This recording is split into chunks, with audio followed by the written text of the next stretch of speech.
Hey, what's going on? This is Dr. Rodney Ferguson, 2004 Olympian, four-time national judo champion. I'm just coming to you this evening in order to, for two reasons. One, I want to just share with you the my new book that I just finished, Gold Medal Strategies about concerning emotional regulation and behavior excellence. And number two, just to be completely honest with you, I would like you to purchase the book. The book is on Kindle at this particular time. It's absolutely fantastic. And there's a third thing I want to tell you. I want to tell you, tell this story. So I'm at the Olympic Games, getting ready to walk out to the match, and it's my second match, not the first match. It's my second match. The first match, I fought a guy from Syria. I can't even pronounce his name if I tried to, and I went to the back. I was feeling good. I was using the gripping sequences that my coach had me using in the chair. And I came out for the second match, and I was fighting a guy by the name of Jang Ho from Korea. Now, I fought Jang before in 1999, and he beat me. And I was looking forward to fighting him because he was the current silver medalist in the world in the 100-kilogram weight class. So I'm getting ready to fight Jang. Now understand this. I'm 5 foot nothing, and in my weight class at 100 kilograms, I look like a bona fide little person. Okay, I look like I'm 3 inches taller than a midget. All right, I'm 5 feet 8 inches, and everybody in the weight class is like 6'4", 6'5", 6'6". They look like giants, and I'm standing next to Jang, and he's standing next to me. And boy, I'm telling you, I think I'm calm. I never in my life I can't really pinpoint any moments of time where I've gotten nervous, but I can tell you what, that second match of the Olympic Games, I was nervous like a hooker in church. I'm telling you right now, the person in front of me who had my stuff, because they kind of take your slippers and your jacket and they put them in a little container. And I'm standing there, and the young person puts their hand out like, please walk this way. In my mind, I'm walking. My legs are moving, and I'm walking. What was happening in reality is I wasn't going anywhere. I was telling myself, I was like, oh, Lord, please help me right now and let my legs move, because the people are asking me to move, and I see myself walking, but I'm not moving. So this is going on for about, time stretches, and everything seems like it's happening like super, super slow. So it probably was only for about 7 to 10 seconds, but I'm telling you, for about that 7 to 10 seconds, I felt like I was paralyzed. Like, I never understood how people get scared and then they can't move and their body freezes up. But when the person told me to move forward, I couldn't move. I could not move. And then when the match started, the people were chanting and going off. And there was a moment where I had to go through some of the exercises that I utilized and that I practiced with my sports psychologist. I had a sports psychologist by the name of Dr. Peter Haberl at the Olympic Training Center, where we would go over and rehearse the mental practices and some of the internal prompts and cues that I had to give myself to create a foundation of tranquility so that I can walk onto the mat with a clear mind in order to receive the information that I needed from the chair, and also to perform. You understand what I'm saying? To perform. You don't want, performance anxiety ain't no good, but performance anxiety definitely is not any good when you're on the mat at the Olympics. So I go through my routine, deep breathing, step on the mat, and I fight. I'm telling you, man, I fought the match of my life. And I appreciated the practices that I put in place, and leaving the Olympic Games knowing that I did my best. And when I left, I had to ask myself, you know, what is the most important thing for a world-class athlete? What's the most important thing for a world-class? And I guess the most important thing for a world-class athlete is the most important thing for a world-class business person, most important thing for a world-class lawyer, most important thing for a world-class coach, most important thing for a world-class parent, most important thing for a world-class teacher. And that particular thing is emotional regulation.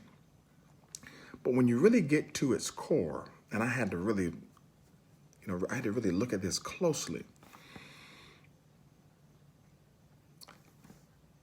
There are some skills that you develop in the realm of athletics that don't fit well in the real world.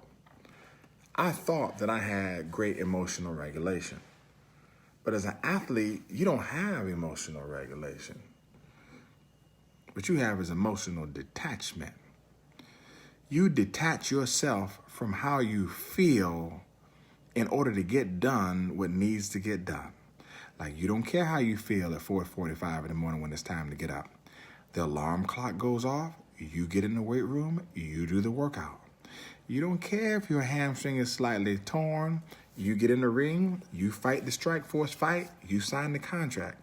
You don't care if your stomach is hurting or that you're sick, you get up, you go to practice because practice time is at 6 o'clock.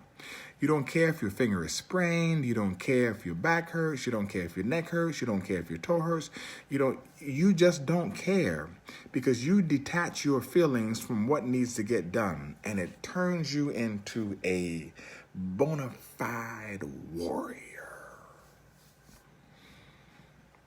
The tough thing about being a warrior is knowing the fights to fight and knowing the fights to walk away from.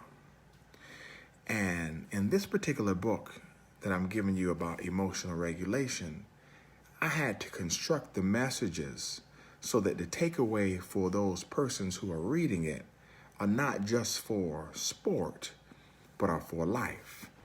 So in the beginning of the book, I talk about how the book can be best utilized for parents, how it can be best utilized for coaches, and how it can be best utilized for athletes.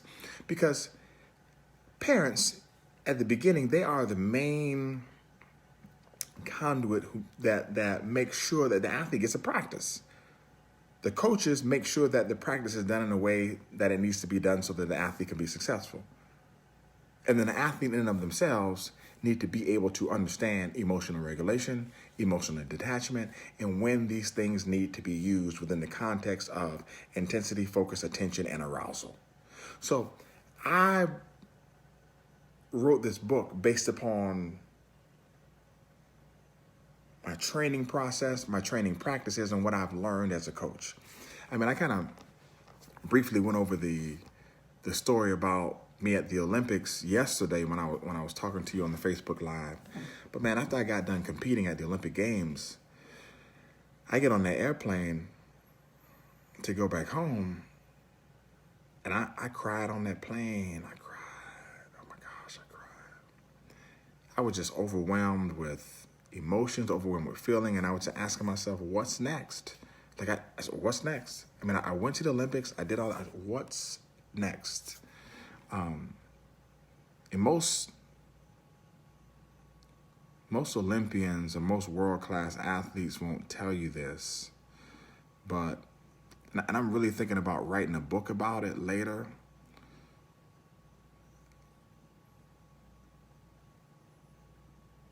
Like, it's very difficult to function when the crowd is gone.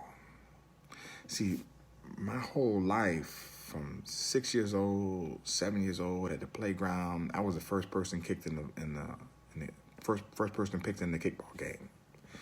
I was the first person picked for softball. I won all the Foursquare games. At the field day in school, I won all the time. When I went to junior high school, my wrestling team won. The football team won.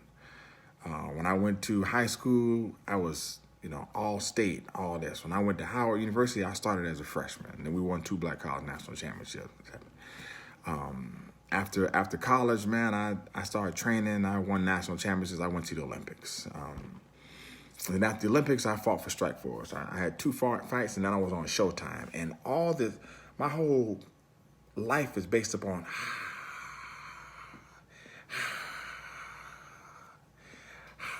and there's a crowd. And there's a crowd that you feed off, and the crowd pushes you, and the crowd is there. And then all of a sudden, there's no more crowd. The crowd is gone. And for the people who lived without a crowd, it's normal for them. But for the people who have lived with a crowd all of their lives, when the crowd is gone, that can be a very damning situation. You start looking for the next crowd. And some people look for the next crowd in the wrong place. And some people look for the next crowd in the right place, but that person won't be the crowd for them. And you start looking for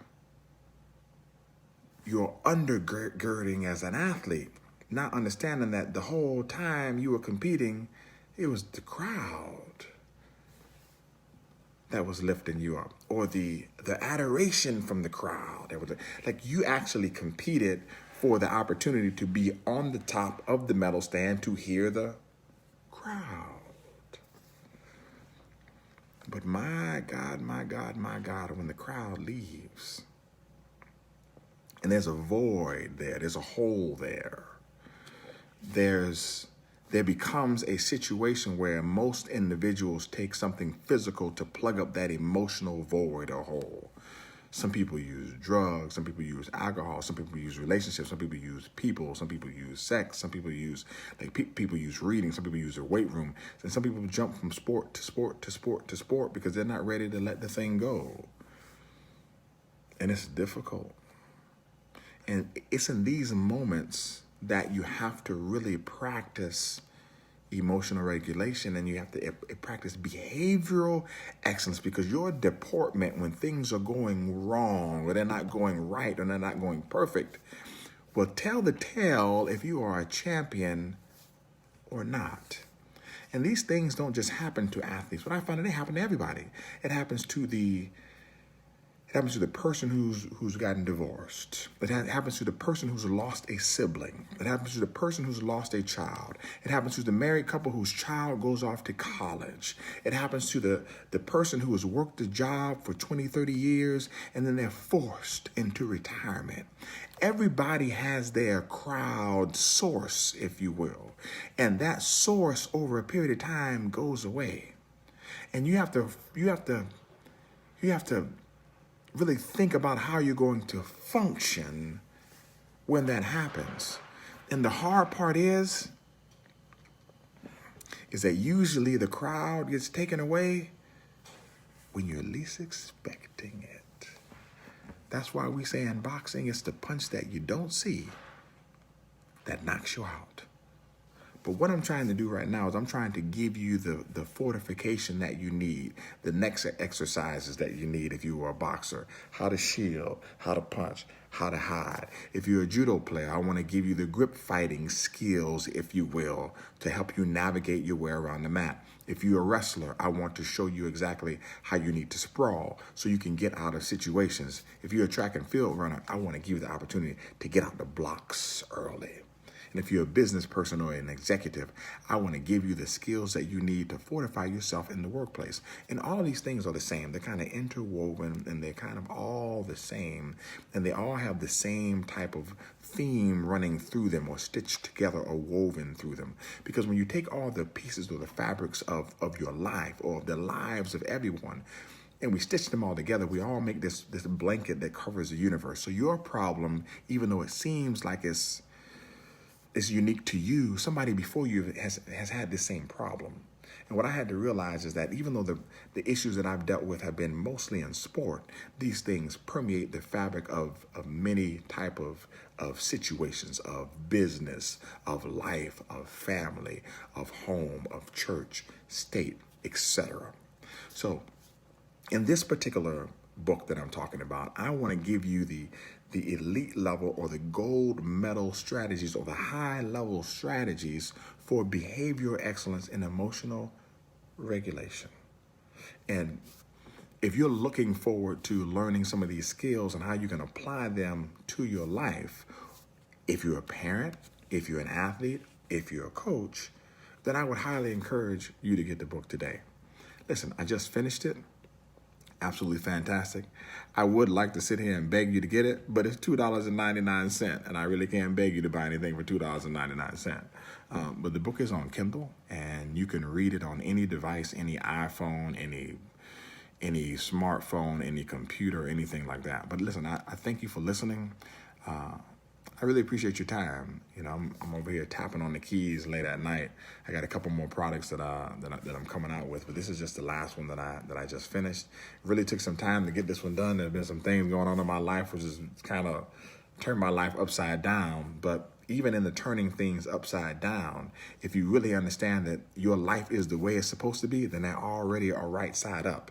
Because the upside downness that you experience in life feels like it's upside down to you.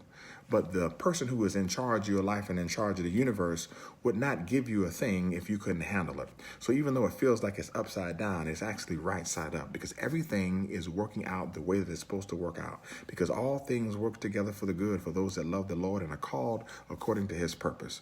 So if you are purposed in what you're supposed to do, and if you're purposed in what you are doing, and you understand the purpose in which you operate, then don't get involved in how bad things look.